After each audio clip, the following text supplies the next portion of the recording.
Hali gani mtazamaji na msikilizaji wa kipindi chetu cha neno la Mungu? Karibu sana.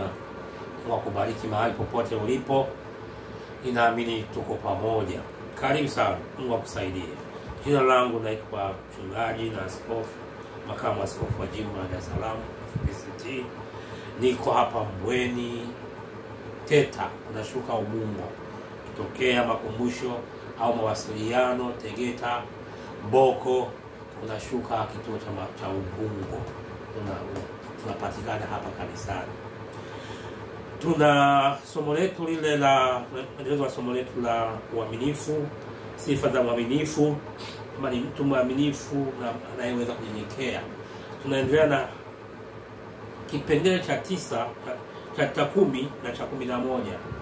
Biblia inasema Mungu atatutumia tukionyesha uaminifu. Mungu atatutumia tukionyesha uaminifu. Luka sura 16 mstari wa 11, Biblia inasema, basi kama ninyi hamkuwa waaminifu katika mali ya udhalimu, ni nani atakayewapa amana ya mali iliyo ya kweli? Baba Mungu wa mbingu na nchi, nakushukuru kwa neno hili. Bariki watazamaji wote na wasikilizaji wote katika jina la Yesu. Amina. Ni jambo jema ambalo Mungu anatutumia tukionyesha uaminifu. Tumekuwa tukipuuza mambo madogo madogo, lakini Mungu anapenda tuonyeshe uaminifu katika mambo yote. Basi kama ninyi hamkuwa waaminifu katika mali ya udhalimu, ni nani atakayewapa amana mali ya kweli? Amana ni udhamini, uhalali wa kumiliki. Kuna kukopeshwa, halafu kuna kumiliki. Kumiliki ni baada ya kulipa. Kwa hiyo Mungu atatutumia tukionyesha uaminifu. Atatupa watu wa kuongoza kanisani kwetu, majumbani kwetu. Atatupa watoto wa kuhifadhi kwa sababu ni waaminifu. Atatupa vijana, atatupa watoto wa kike, wa kiume wa kuongoza. Atatupa fedha, mali katika maisha tulionayo. Atatupa mali, fedha, tukiishi kwa uaminifu. Na kushauri mpendwa wangu, uwe mwaminifu.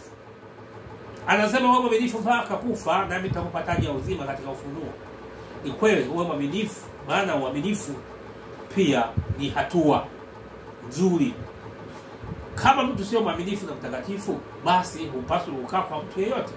Kila mtu atakuogopa, maana wewe sio mwaminifu. Lakini ukiwa mwaminifu, nikiwa mwaminifu, nikiwa mwaminifu, watu wote wakawa waaminifu, basi hakuna atakayepoteza simu wala saa, wala hakuna mtu atakayeibiwa, hata kufuri, hata mageti hakuna haja ya kuweka mageti kwa sababu watu wote waaminifu. Lakini kwa sababu ya ukosefu wa uaminifu, ndio maana majumba mengi yamewekwa mageti, na nyumba nyingi zimewekwa kufuri, na sanduku mbalimbali za wanafunzi zimewekwa mageti. Kwa hiyo basi kila kitu kimewekewa geti, hata mdomo lazima uweke geti, kwa sababu unalopoka ovyo ovyo. Hili sasa Mungu ametusaidia tuwe waaminifu, ili atutumie tukionyesha uaminifu. Anatumia katika kanisa lake, tumia katika mahali popote tutakapokuwa tayari. Karibu uweze kutumiwa na Mungu katika maisha yako. Amina.